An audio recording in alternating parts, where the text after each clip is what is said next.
Dias, esse é o programa Mulher de Verdade. Como sempre, a gente faz um programa carinhosamente para vocês que me assistem. Hoje nós temos um programa incrível, porque nós quisemos abordar, não é, essa questão que é tão importante, que acomete, eu diria assim, cada vez mais as pessoas, que é o suicídio. Como nós estamos no mês, né, especificamente amarelo, no mês que nós nos referimos à questão da prevenção do suicídio, eu pedi para que algumas pessoas comparecessem aqui hoje para nós fazermos um debate dentro de cada pensamento, de cada maneira de ser, de cada religião. Ou seja, o importante é que a gente passe para vocês um conteúdo que venha, não é, abrir os caminhos, que venha mostrar que a vida ela é bela, ela merece ser vivida na sua plenitude, e que esse sofrimento, né, em que as pessoas se encontram, que partem por esse caminho que seria o suicídio, realmente deixe de existir. Então, o que eu busco aqui hoje é que a gente encontre, não é, eu diria, a sintonia certa, o equilíbrio, a importância da vida, para que a gente possa levar para cada pessoa no seu coração a alegria de viver. Então, aqui comigo eu vou pedir que cada um se apresente e depois nós vamos dar o início, então, assim, ao debate. Vamos começar pelas mulheres? Então, vamos lá, Ana. Olá, eu sou Ana Lima, psicoterapeuta. Já trabalho aqui com a Amélia, venham participar. Nós temos o quadro Dicas com a Ana Lima. E hoje a gente veio para agregar, para falar com um olhar mais terapêutico do que leva uma pessoa a esse estado de depressão ou alguma doença que possa levar ao suicídio. Porque o suicídio não é uma doença, ele é um ato. Então, hoje nós vamos falar sobre isso. Por favor, Anne. Boa tarde a todos. Boa tarde, Amélia, mais uma vez aqui no seu programa, quero agradecer. Eu tenho um papel fundamental, que é de alorixá, né, essa parte espiritual.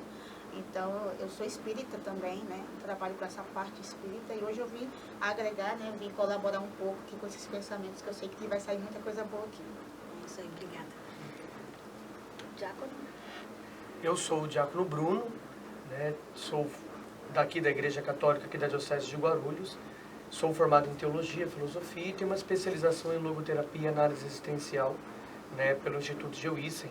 Eu sou coautor de um livro para a juventude chamado Fala Jovem, que é voltado exatamente com vários temas da igreja, teológicos, filosóficos, sociológicos, para poder ajudar a juventude também a ter algo, né, para ser conteúdos para a vida, para poder viver também. Estou, né, lisonjeado pelo convite para poder também contribuir, né, com opinião propriamente católica nesse ato. Né? Obrigada pela presença. Renan?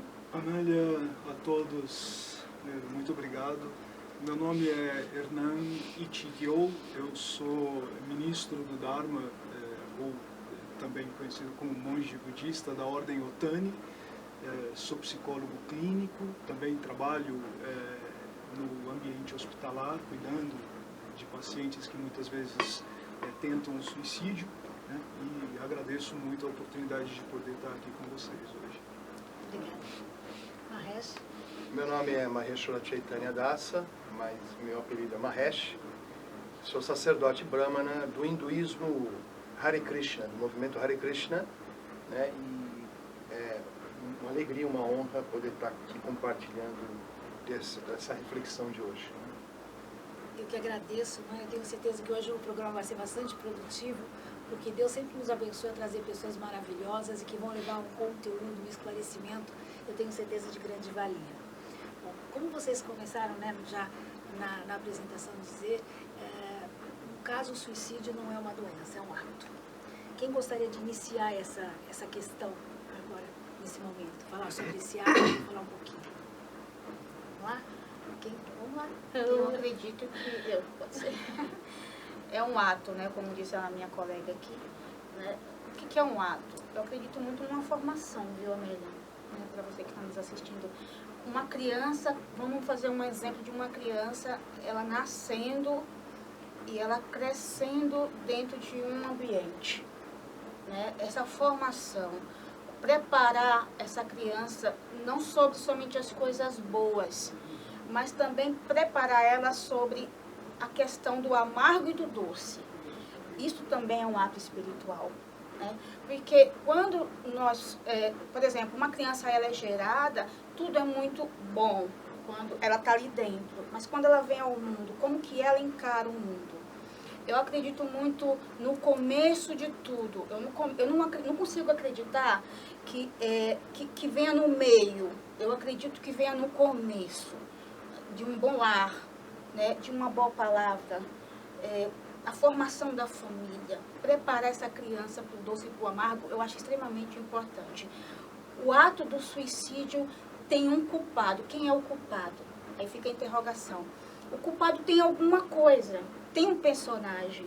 Ninguém chega a tirar a própria vida, eu acredito dessa forma, por nada. Ela não acordou com vontade de se matar. Tem o porquê que ela acordou com essa vontade, porque que ela desenvolveu, ela encarnou, porque existe uma encarnação também dos obsessores que se aproximam dessa pessoa, para que ela chegue a fazer um ato tão triste. Então, começa-se pegando essa pessoa, desde o momento da família, até o momento que ela está ali já formada, a entender a negatividade que se aproximou dela.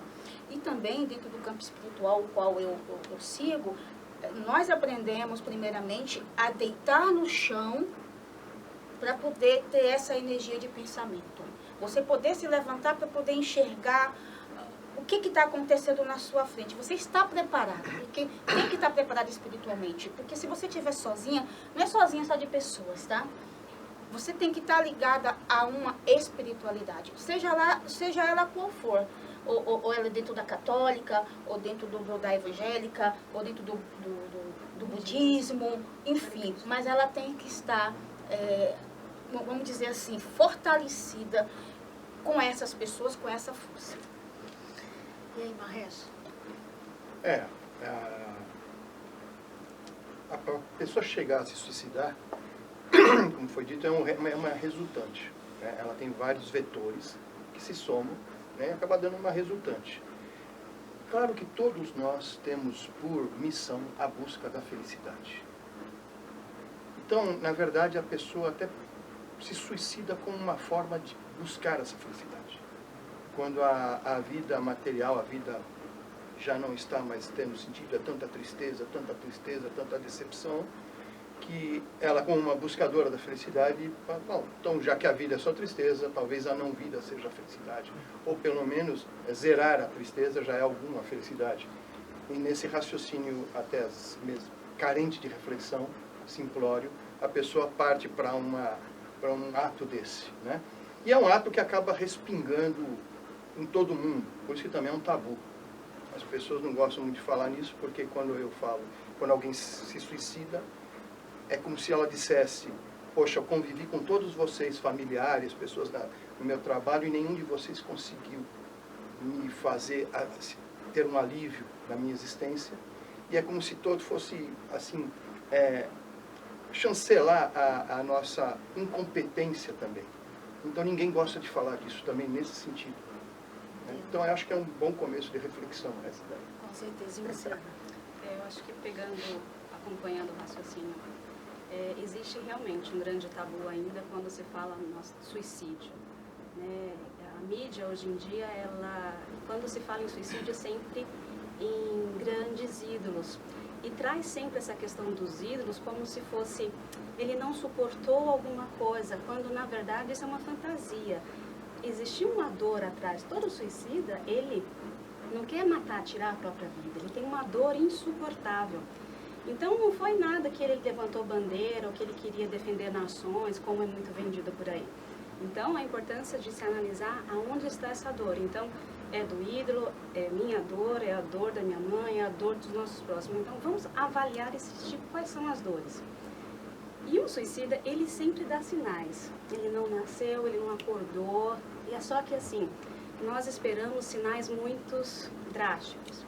Então, uma pessoa que tem depressão, ela tem uma probabilidade maior, mas não significa que ela vai suicidar.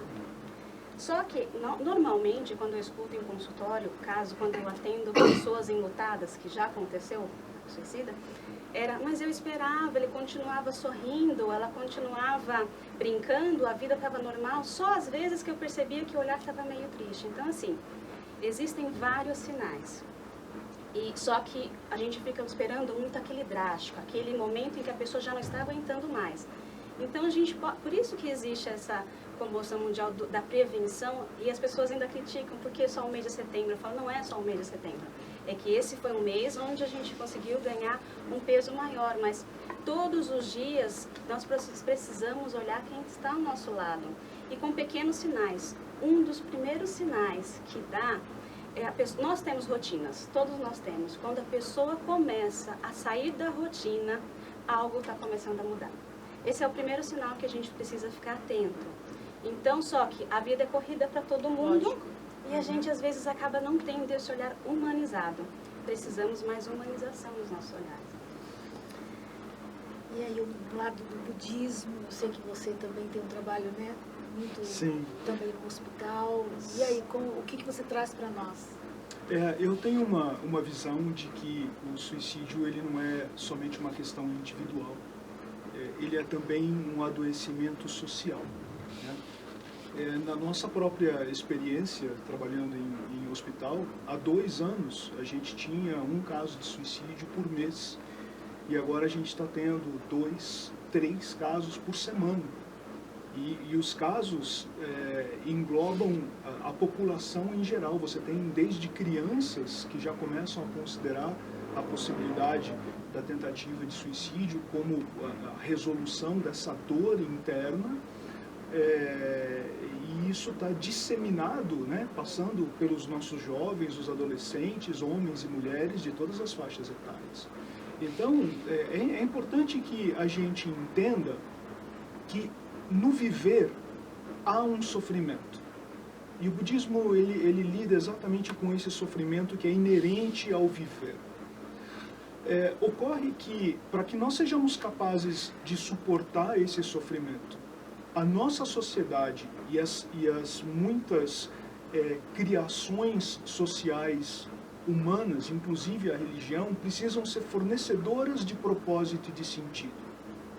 Porque se eu sei que eu tenho um sofrimento, eu tenho uma dor, mas isso faz sentido, há um propósito que me submete a isso, eu tenho forças para passar por esse momento. No momento em que a vida não faz sentido, ou não há um propósito que seja maior, então eu sucumbo. Eu não tenho por que viver uma dor tão intensa, que é essa dor do viver. E na nossa sociedade humana, nós temos muitas coisas que fazem um intercâmbio entre o propósito e o sentido. Então, um médico que por acaso funda um hospital, ele tem naquele hospital o seu sentido de vida. Mas no momento em que aquilo vira uma corporação, vira uma entidade, e você tem ali a missão, os valores, a visão, aquilo se torna um propósito para as pessoas que vão trabalhar lá. Elas têm que dividir aquela visão, elas têm que dividir a missão, os valores, e isso vai fazendo com que dentro da nossa sociedade a gente seja capaz de dar propósito e sentido para as pessoas, para que elas sejam capazes de suportar então essa dor do viver, a dor do adoecer, a perda da morte, né? Não termos tudo aquilo que a gente precisa para viver. Tudo isso é fator de sofrimento. Então, eu não coloco o suicídio somente dentro de uma visão psicopatológica, ou seja, a pessoa está adoecida de alguma forma, uma depressão, algum tipo de transtorno, algo está acontecendo na vida dela e ela decide. Eu olho a nossa sociedade hoje e eu vejo a nossa sociedade polarizada. Eu vejo a nossa sociedade adoecida. Eu entendo que, na verdade, precisa haver aqui um clamor para que nós não vejamos as nossas diferenças, mas as nossas igualdades. Porque se há uma coisa que todas as religiões têm aqui, todas elas, é a capacidade de fornecer propósito e sentido para que a gente possa viver. Isso é comum a todas. E nós fazemos isso através do amor cristão, a gente faz isso através da compaixão, a gente faz isso através dos nossos rituais, a gente faz isso através dos nossos intercâmbios religiosos, dos nossos ritos. Então, é importante que a gente seja capaz de deixar de lado a diferença. E nós sejamos capazes de ver a humanidade, então, que precisa despertar em todos nós. E o Thiago? Eu vejo, eu acho que nesse ponto, como todos falaram, o suicídio ele é exatamente um resultado, né? né? Ele é uma causa e efeito. Ele é o efeito de N fatores que vão atingindo, que leva as pessoas, né, a chegarem a esse ato. Lembrar que o suicida não é exatamente aquele que se mata, mas aquele que tenta também, possui, né, as suas tendências. O suicida também é aquele que às vezes tem, né, o ato frustrado, né, em si mesmo, porque existe toda uma tentativa também de chamar a atenção também de alguma forma, né, em N situações. Aquilo que eu falei, eu não gosto de englobar, né, o suicida também dentro de uma caixinha. Você tem suicídios causados no Brasil por fatores políticos, por fatores sociológicos, né, por fatores econômicos, mas você tem no Japão por fatores próprios culturais dele. Então, você percebe que, né, é um fenômeno que está atingindo várias situações. Mas eu vejo o suicídio, né, olhando, né, para a vida humana, né, exatamente desta maneira. A vida é uma tarefa. E quando as pessoas não são ensinadas a viver dentro de uma tarefa, né, de construir a vida, de descobrir os valores, de se integrar na totalidade das coisas, o ser humano, na sua formação da personalidade, desde criança começa a perguntar, começa a descobrir, começa a colher coisas. Quando ele começa de alguma fase da sua vida a ser interrompido nisso, ele começa a se assustar nisso, começa-se então a ter essa tendência à depressão, começa a gostar uma ansiedade. Você olha para a sociedade hoje, você vê uma sociedade completamente ansiosa. Ansiosa por quê? É ansiosa que gera medo, gera tédio existencial, gera uma certa, né, depressão, né, exatamente por quê? Porque existe uma ansiedade aguçada na nossa sociedade. É uma sociedade completamente ansiosa para chegar em casa, para sair do trabalho, para chegar no trabalho, correria, desgastante. Então tudo isso leva as pessoas, né, talvez em muitas situações, né, ao suicídio. Porém, como que eu enxergo isso? Se nós fôssemos pegar, né, uma causa, de N causas, como estou dizendo, eu diria que é exatamente a falta do vínculo existencial. É uma pessoa que começa a perder o seu vínculo consigo, com o outro e com a sua transcendência, porque aí eu, como cristão, tenho que envolver a transcendência que é Deus, né, neste ponto, ela começa então a se desgastar na própria vida. Ela começa a não descobrir nada mais da vida, ela começa a tirar cacos dela para tentar sobreviver, não consegue, ela se fecha até o ponto dela se consumir. Ela se consome tanto, né, que ela acaba caindo no suicídio. A morte para ela torna-se apenas uma consequência daquilo que ela já está vivendo em si, que é a não experiência, né, de vida. Ela já está vivendo uma morte, né, em vida, uma morta-viva, né, neste ponto. E eu me recordo que é exatamente a reconciliação com a própria morte que nós precisaríamos então fazer com a nossa própria existência. Ele mesmo diz, existem os aspectos de sofrimento na vida, e talvez não seja um aspecto de sofrimento que deva me desgastar, mas talvez me fortalecer, talvez o sofrimento me cause resiliência em determinadas situações. Eu lembro dos monges, como eles se cumprimentavam, até estava escutando o famoso Padre Léo falando sobre isso, né? E os monges, quando se cumprimentavam no passado, eles cumprimentavam, eles se viam, um monge falava, memento mores, né? Ou seja, lembre-se de que você vai morrer. Ele sempre falava para o outro monge. O outro monge respondia para ele, carpe diem. Ou seja, então viva bem o seu dia. Né? Então tenha noção. E por que isso era interessante? Porque você vai chegar um momento que você vai ter que lidar com certas separações, que são importantes de viver. Agora, a sociedade que nós vivemos, que eu diria que é uma sociedade um tanto mimada, até o filme It, né, esse filme It, né, seja o livro, seja os dois filmes, ele tem, o Stephen King, ele faz uma denúncia por trás dos símbolos, né, junguianos vai adorar escutar isso, né, mas ele faz uma denúncia através dos símbolos, exatamente de uma sociedade que não cuida das crianças, e por isso que tudo aquilo acontece. Sociedades que sacrificam suas crianças pelos seus sonhos, sacrificam suas crianças, é uma sociedade que não cuida daquilo que é seu. E eu aprenderia na cultura asiática, né, que faz parte de uma cultura japonesa também, que o grande rei de uma sociedade é a geração futura. Então você tem que cuidar agora dela para que ela seja uma geração, né, de certa forma, né, produtiva, né, e produtiva não economicamente, produtiva na vida, na sociedade da vida. Então, nós precisamos cuidar desses fatores de morte. Eu, sabe, não prolongar muito, mas você pega aí a criança desvinculada, o ser humano desvinculado, toda vez que você pergunta a pessoa que está tentando se suicidar, que está perdendo o sentido da vida, né? Viktor Frankl falaria muito disso, né? Que está perdendo o sentido da vida, que está perdendo todo esse motor que movimenta o ser humano, que é muito mais a busca de sentido, etc. É uma pessoa que sempre vai dizer, eu não espero mais nada da vida. Só que assim, se você for analisar psicologicamente nesse ponto, quem é que espera algo da vida? É a criança. É a criança com vínculos, que espera o pai mandar tomar banho, escovar o dente, acordar, ir para a escola, fazer lição, fazer isso. Atitude infantil é atitude de esperar algo da vida. A atitude do adulto responsável por algo, do adulto que precisa cuidar, do pai e da mãe, ele é o adulto, a atitude dele é a atitude de oferecer. Então é ele que oferece sabedoria, ele que oferece alimento, que oferece tempo, que oferece cuidado. E talvez quando eu me pergunto, quando eu faço essa afirmação, eu não espero nada da vida, talvez seja um momento bom para você agora começar a refletir dentro de você, que esteja na hora de você começar a oferecer coisas para a vida. Porque a vida não se resume a nós, é a totalidade da nossa vida, quem está à volta. Agora, o que eu posso oferecer? Todos têm. Né? Todos nós temos algo para oferecer, minimamente. Né? Por isso que eu sempre gosto de dizer, por isso que eu sempre gosto de usar esse crucifixo. Né? Alguns acham um absurdo, né? Por que você usa um crucifixo, o símbolo da morte do seu Senhor? Eu falei, não, é porque é na cruz que eu vi alguém, o ápice de alguém que amou. Até que ponto que alguém foi que amou? Alguém fala, ele suicidou? Não, ele doou a vida, não é suicídio. Isso aqui é doação de vida. Por isso que eu gosto de dizer que o propósito real da vida humana é a doação da vida. Então, gastar a vida com propósito é muito melhor do que gastar a vida se suicidando. Né? O suicídio deixa uma herança, talvez maldita para todos que estão por perto. Mas a doação de vida, já que você quer fazer com que a sua vida se esvazie doando. Né? Fazendo algo bom, cuidando. Né? Eu sempre falo isso porque eu tenho meus adolescentes. E quando eu levo eles a esse ato de caridades, eu tenho percebido que muitos têm curado a sua vida pela caridade. Quer falar alguma coisa mais? É assim, ele falou sobre a cruz, o crucifixo, porque o caso do suicídio ele é muito, muito profundo. Nós estamos falando aqui do suicídio em nível de senso comum.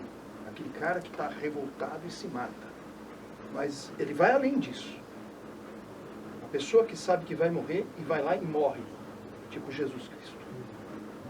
Jesus Cristo, de certa forma, se suicidou. Porque ele sabia que ia ser morto. Ele sabia que ia ser torturado. E ele se entregou à morte. Para mostrar a ressurreição depois. A filosofia ocidental começa com o suicídio. Né? O pai da nossa filosofia, Sócrates, ele foi preso e condenado à morte, tomar cicuta. Mas facilitaram para ele, abriram a prisão, deixaram de fugir. Ele falou, não, agora eu estou aqui, se eu fugir eu vou estar endossando o que os caras estão falando contra mim, de jeito nenhum. Então ele foi lá e tomou a cicuta. Não foi porque estava revoltado com a vida, estava triste, nada disso. Então o suicídio é muito mais amplo. E na perspectiva védica, perspectiva do conhecimento védico, hindu, Hare Krishna, o que você percebe? Que existe um equívoco existencial. Porque nós acreditamos, na perspectiva védica, que nós não somos o corpo. Nós somos almas espirituais, eternas. E que ela possui uma relação eterna com o Senhor Supremo. Então, se nós não somos o corpo, mas nós surgimos nesse mundo, e a todo dia, a todo instante, somos lembrados e ensinados que somos o corpo. E que felicidade é você dar prazer sensorial ao tempo todo para esse corpo. Mas o conhecimento védico diz que não é isso. Krishna, na Bhagavad Gita, fala que não é isso. Ele fala que é possível ser feliz mesmo estando diante das agruras da vida. Isso, do ponto de vista filosófico de muitos filósofos, é uma contradição. Mas Krishna explica. Ele fala que a alma espiritual, ela possui 3 atributos. Ela é plena de conhecimento, eternidade e bem-aventurança. Quando você acha que você é o corpo, você está esquecido disso. Mas quando você recupera a memória do seu verdadeiro ser, essa bem-aventurança eterna, que também é chamada de felicidade, Ananda, ela aflora em você naturalmente, através da relação com o Senhor Supremo. Então, quando você aflora esse teu eu verdadeiro, esse prazer existencial passa a ocorrer. E aí você se torna feliz, mesmo que esteja não tendo prazer, mesmo diante das agruras da vida, porque como o budismo e o hinduísmo tem pontos de tangências incríveis, né? Com o cristianismo também, mas muito mais com o budismo em vários aspectos, que a vida material é tristeza, é sofrimento. Viver no mundo material é sofrer. Por isso que o propósito último do pensamento do yoga, da filosofia do yoga, que é o que a gente pratica, Bhakti Yoga e qualquer tipo de yoga, é você nunca mais se manifestar aqui no mundo material. E isso é uma forma de suicídio. Só que é um suicídio de forma transcendente, onde você vai deixar de existir no mundo material para ir para o mundo espiritual. Mas como? Aflorando esse prazer transcendente em você, eliminando todo tipo de karma, porque na visão védica, o que te segura no mundo material é o karma bom e o karma ruim. Ambos têm que ser eliminados. Aí você não vem mais para o mundo material. É um assunto profundo que não vai dar para se esgotar aqui. Né? Nós vamos arranhar superficialmente. Eu vou deixar aqui quem depois quiser saber mais, me procure, né? Procure a Amélia, ela me passa o contato. E vocês podem ir nas minhas aulas, que a gente fala muito sobre suicídio. Então, só para finalizar, né? Nós estamos numa sociedade consumista, que fala que se você não tiver estímulos sensoriais prazerosos, você é um porcaria, você não é ninguém. Você quer ver um exemplo de felicidade? Comercial de margarina, todo mundo sorrindo, e tem que ser aquela marca de margarina, senão você é um porcaria se não for aquela marca. Né? Então eles te vendem uma imagem falsa, e você tem que consumir o tempo todo. E outra coisa, essa superficialidade que vocês estão falando, uma vida sem sentido, onde você tem às vezes uma rotina certa, mas a rotina não te preenche mais, porque você não está fazendo o que necessariamente você veio fazer nesse mundo. Né? Isso se torna um vazio. Os gregos tinham um nome para o momento em que você se retirava, para poder pensar: de onde eu vim? Quem sou eu? Né? Quanto tempo ficarei aqui? E afinal de contas, o que eu estou fazendo aqui? Esse nome que ele dava, esse momento que os gregos davam, que você ia responder essas perguntas, se chamava ócio. Hoje em dia, ócio é sinônimo de vagabundice, né? Não, mas no grego era isso. Para os monges também. É o ócio. Espiritual. Só que tem aqueles que são os materialistas, pessoas que tentam preencher o vazio existencial com quantidades materiais, o que é impossível. E a essas pessoas, elas negam o ócio. Elas falam: eu não quero ser separado, produza números, targets, alvos, metas, você vai ter que cumprir, não sei o que, lá, e você sai correndo atrás disso. Elas negam o ócio, é um negócio. É daí que vem a palavra negócio. Negar o ócio. E nós somos uma sociedade de, assim, capitalismo, né? Nega o ócio o tempo todo, e as pessoas acabam perdendo o sentido de viver. E isso só estimula. Não estou dizendo, não estou contra o capitalismo, mas eu acho que nós temos que aprimorar as coisas. Tudo tem que ter, o capitalismo deve ser de suporte, e não a meta última. A meta última é desenvolver, responder às grandes questões da vida. Desculpa me estender. Por favor, participe comigo. Ouvindo tudo, só faz assim, reforçar o que eu costumo falar muito em consultório. Em consultório eu não falo de religião, até porque não é permitido, mas eu falo que nós somos feitos com a base de um tripé. Então nós devemos analisar o nosso corpo, a nossa mente e a nossa espiritualidade, porque faz parte. Então, existem algumas pessoas que falam: eu não acredito em nada, então tem até o ateísmo, mas assim, mesmo essas pessoas, eles têm uma crença que é nele mesmo, então isso é a própria espiritualidade. Então é importante ter essa base trabalhada. A gente está falando da sociedade, realmente está uma sociedade doentia, não tem jeito.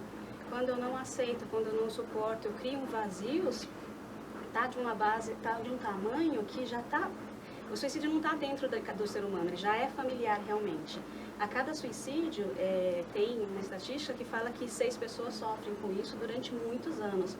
Então, enlutadas, e fora dessas 6, corre o risco de uma dessas 6 ainda se suicidar também, porque não suportou essa perda, esse vazio que foi construído. Então, como a gente está na prevenção, trabalhando com a prevenção, essa base, essa estrutura, tudo que vem com o lado da espiritualidade, com o lado do corpo humano, físico, é importante ter um olhar especial. Todos nós não vamos esperar acontecer, porque parece que é algo muito distante. Todos os casos que eu já escutei até hoje era como se eu não sabia que isso ia acontecer, eu não sentia que isso ia acontecer. Então a impressão que dá é que é algo muito distante. E às vezes a gente está dentro de casa e por que não tirar a gente do corpo, tirar a gente de fora da situação? Todos nós aqui, se não tiver com essa base bem trabalhada, estamos dispostos a ser um futuro suicida.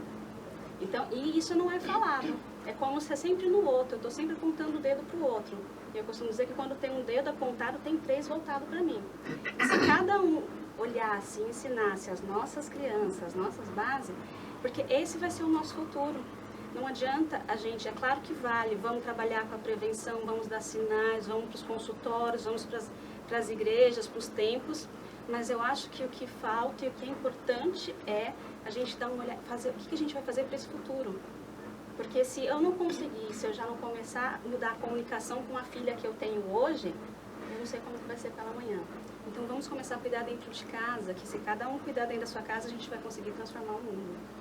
E o importante também, não sei se vocês concordam comigo, mas é que nós tenhamos, não é, essa abertura, né, de poder estar falando sobre os nossos sentimentos, sobre aquilo que está acontecendo, nós não nos fecharmos. Porque muitas vezes, eu acho que foi muito bem dito aqui, as pessoas se veem assim, até constrangidas, né? E aí o que elas acabam maquiando uma situação. Então, você que está me assistindo, se de repente não é na sua casa, no seu ente familiar, ou então uma pessoa que você conheça, né, um vizinho, um parente, eu acho que a gente tem que estar sempre atento, estar sempre levando essas conversas também, não só, eu diria, em programas, mas também nas próprias casas, né, nas escolas, ou seja, em todos os lugares em que nós temos as pessoas a possibilidade de se abrirem e buscarem ajuda. Eu acho que a ajuda nesse momento é muito importante. E trabalhar as crianças, com certeza, né? Isso é algo que a gente sabe que é uma coisa que no futuro se espera uma reação muito melhor. Mas o hoje eu vejo, não sei se vocês concordam comigo, mas nós estamos abertos a conversar, a falar e pedir ajuda. Estender a mão também a quem está precisando, não é? Eu acho que dessa forma a gente acaba conseguindo aquilo que é tão importante, não é? Criar um sentido para a nossa vida. Eu não sei se hoje nós conseguimos abranger tudo aquilo que a gente gostaria, mas eu estou muito feliz porque nós tivemos pela primeira vez, depois de 13 anos de TV, eu, Amélia, a gente teve a possibilidade de trazer pessoas aqui que deram um esclarecimento, desde o sentido individual como também coletivo, de como nós podemos, né, trabalhar a prevenção. E isso é muito importante, porque prevenir é algo que é uma responsabilidade de todos nós. E quando nós temos, não é, se sentimos familiarizados com as situações, nós podemos realmente encarar de frente, agir e resolver essa questão de uma vez por todas. A gente sabe que a gente não consegue resolver o mundo, mas se cada um de nós, não é, dermos a nossa contribuição através das nossas experiências, através do nosso conhecimento, com certeza a gente vai construir um mundo que a gente precisa. Eu fico muito agradecida porque além de nós levarmos para as pessoas conhecimento, eu tenho essa possibilidade de estar aprendendo com pessoas, não é, que trazem coisas tão boas para a nossa vida e para as pessoas que eu tanto amo de paixão, que são as pessoas que me assistem, né? Muito obrigada mesmo. Eu sei que ainda nós temos tempo, não temos? Cadê o meu pessoal aí que estava assistindo? Temos quanto tempo? Porque hoje eu fiz um programa, gente, diferente de tudo. Quem assiste sabe. Quanto? Ah, então tá ótimo. Porque a gente não fez nem comercial nem nada, porque o momento eu acho que era esse. Nós darmos eu acho que é necessário isso, não é? Quando vocês falam de a gente ter sentido na vida, é de nós termos um momento para nós pararmos, mudar um pouco o nosso hábito, né? As nossas atitudes, sair daquela correria e colocar aquilo que realmente é importante, né? Que é o nosso ser, os nossos sentimentos e as pessoas que a gente ama. Verdade. E eu acho importante, Amélia, o público começar a se despertar para a família. A família começa tudo.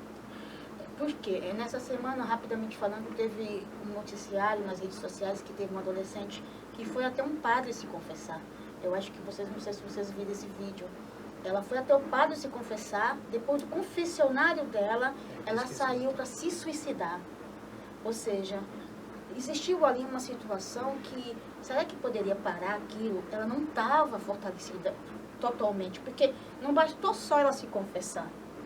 Ela estava totalmente decidida a tirar a própria vida por alguma coisa que ela não estava com força de superar, ou talvez estava querendo falar alguma coisa para alguém que era específico, não somente para o padre, e ela não tinha aquela coragem e ela achou melhor dar fim à própria vida.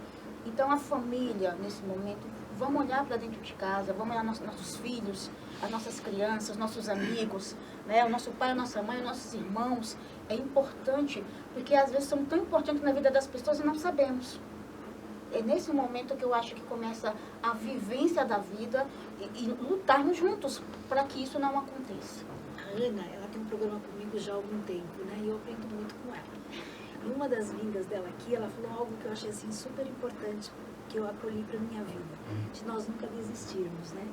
Às vezes a gente vê alguém ou a gente quer uma situação diferente e a gente acaba sendo vencido, né? Deixando, olha, vou desistir, não adianta, falar mais, seja com o filho, seja com o marido, seja com alguém conhecido. Então a gente nunca deve desistir. A gente deve, né, sempre, eu diria assim, ter essa possibilidade de um resgate, de trazer de volta a pessoa à realidade, não é? Os vínculos, né, como eu havia dito, eles são necessários para o ser humano, né? Seja o vínculo familiar ou aquele núcleo de convivência que você pode ser alguém junto com tudo, né? Você pode estar vivendo o seu coletivo, mas você também tem sua identidade. Por isso que, né, São João Paulo II, o Papa João Paulo II costumava dizer que nós estávamos vivendo uma cultura de morte. Bento XVI diria que era uma cultura do relativismo. E agora o Papa Francisco vem dizer que é a cultura do descarte. E todos eles, de alguma forma, tentaram dar uma resposta a isso, né? Nós vivemos, você liga a televisão agora, a partir das 2 horas, por isso que é maravilhoso o que você está fazendo, né? Porque não é um programa que está falando de morte, fecha sua casa, está tendo morte agora, aquelas reportagens sensacionalistas que só transmite morte, né? Você vê, por isso, é uma cultura de morte, ali, que gosta disso, luta pela morte.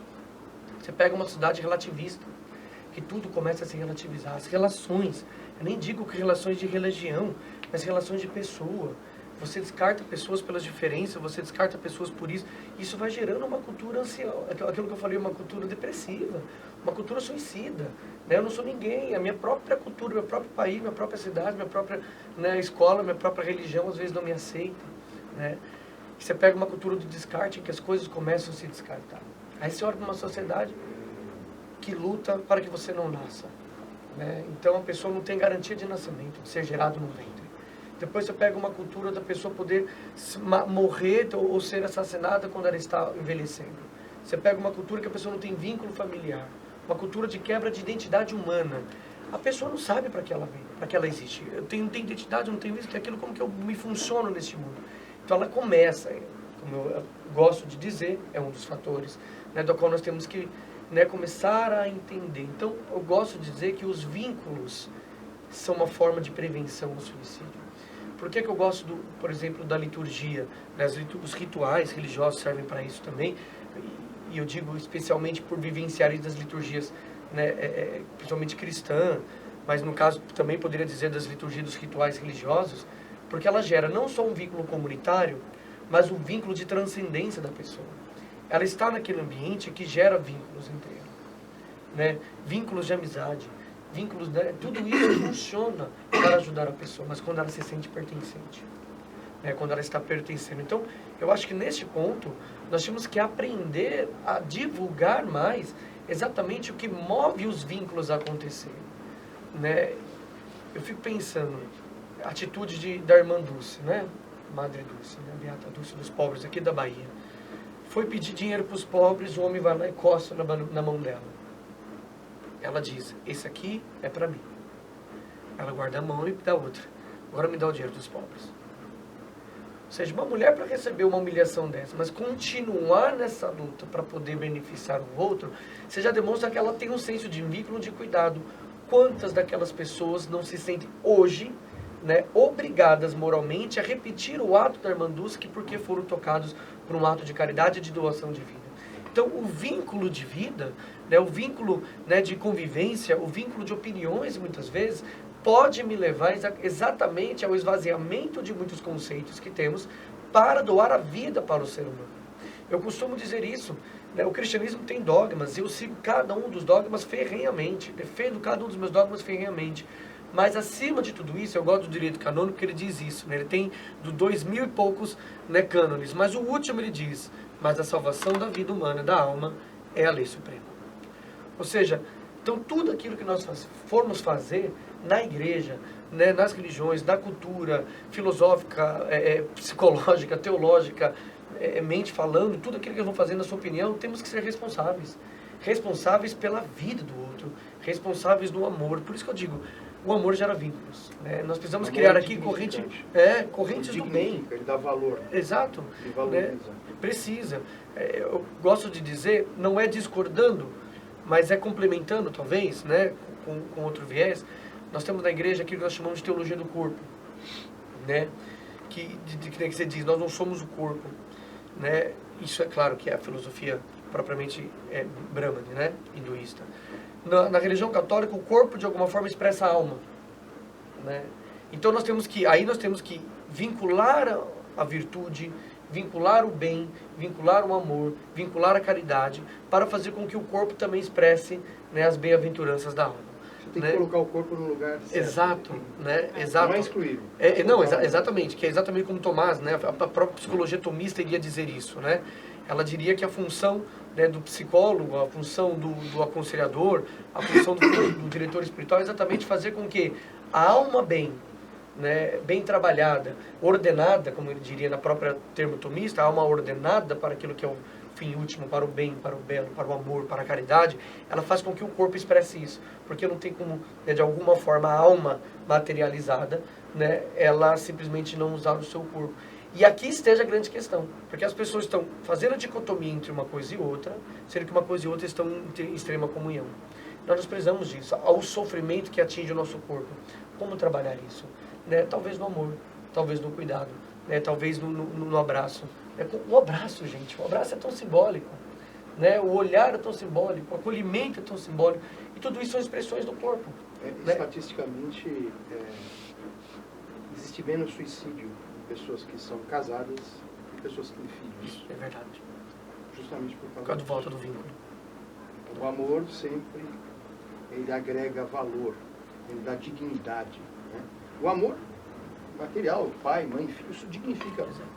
E eu, né, da perspectiva védica, a gente entende que se o amor a Deus provoca, se o amor material provoca isso, o amor a Deus muito mais. Leva muito mais, exatamente. Você pensa o seguinte, eu sou professor também, né?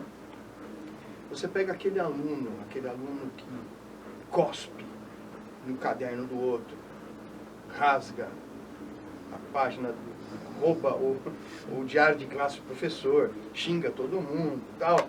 Aí você chama essa criança, chama os pais e você vê o quê? Ele não tem o amor dos pais. É desprezado pelos pais. Aquela revolta dele, ele projeta ali daquela forma.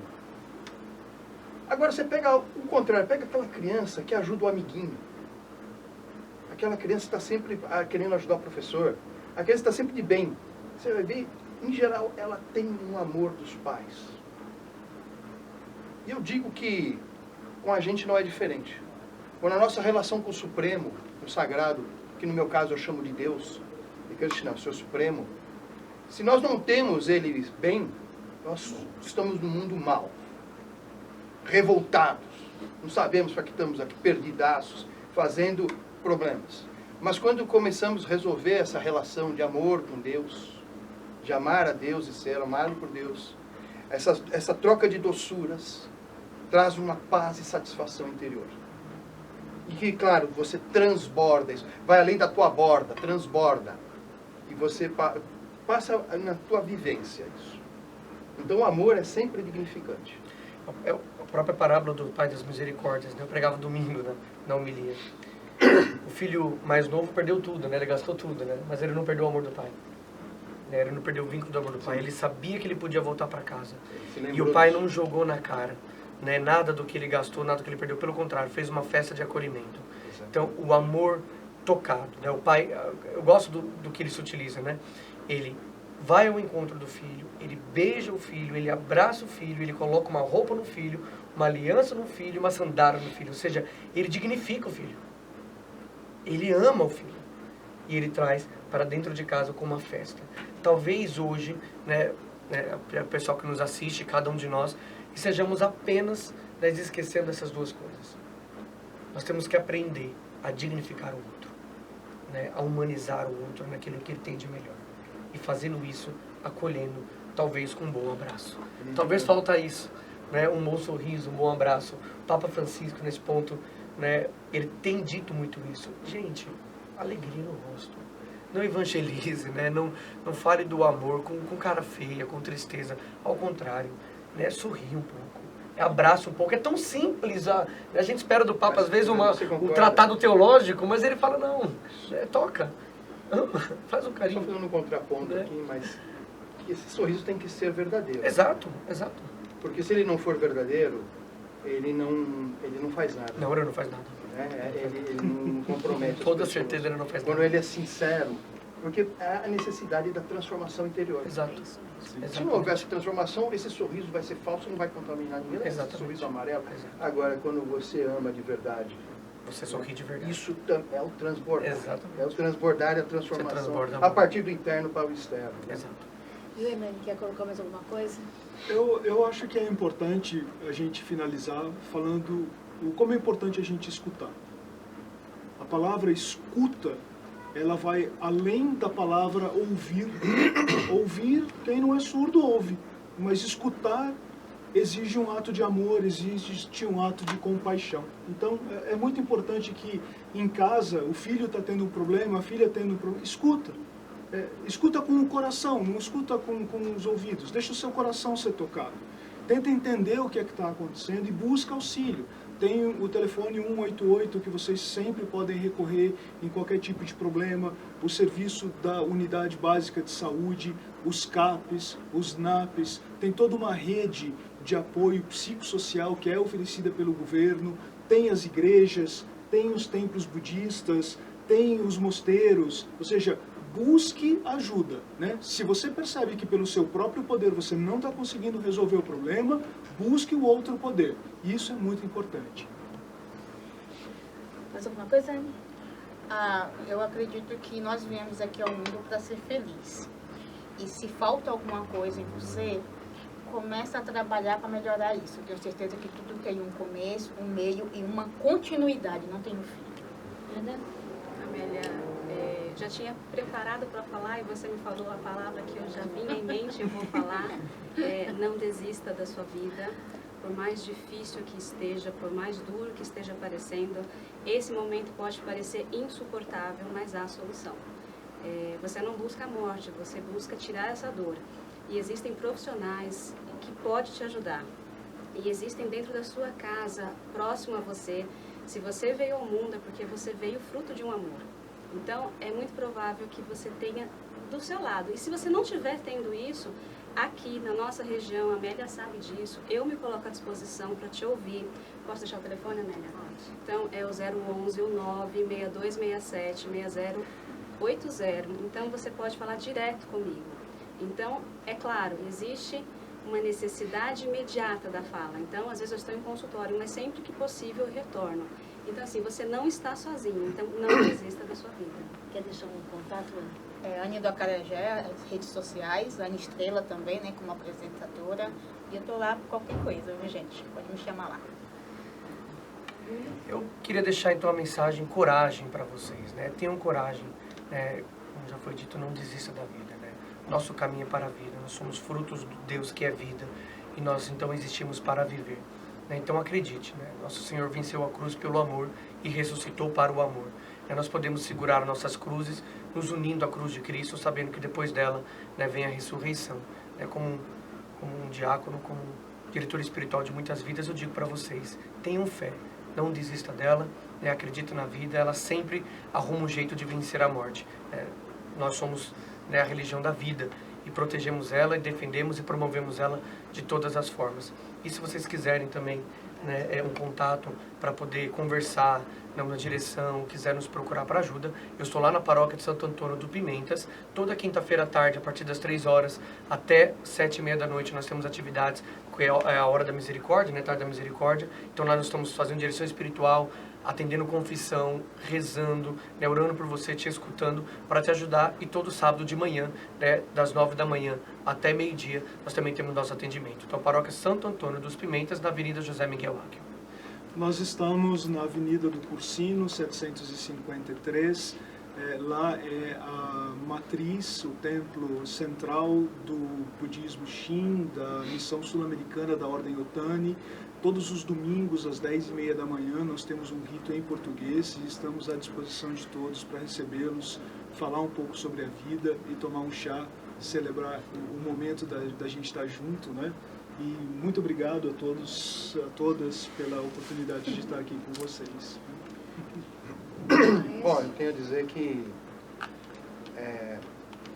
como da perspectiva védica novamente, né? Praticante de Bhakti Yoga, Bhakti quer dizer devoção, amor devocional por Deus, né? Nós entendemos que a solução para todos os problemas está em desenvolver amor por Deus, amar a Deus, né?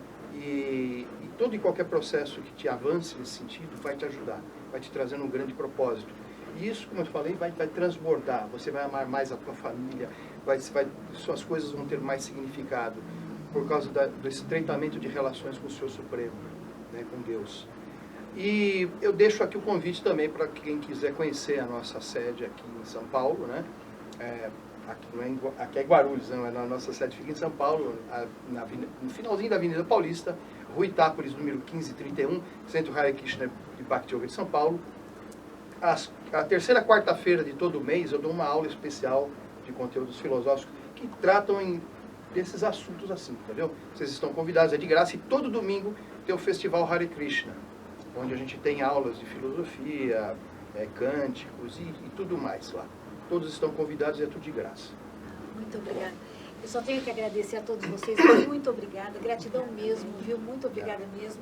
E a você que está me assistindo, né? Temos um encontro marcado, mas antes eu não poderia deixar de dizer, né, meu muito obrigado também à minha equipe e principalmente ao Senhor, porque sem Ele nós não estaríamos aqui. Temos um encontro marcado na próxima semana. Eu estarei te aguardando. Obrigada a todos. Tchau, gente.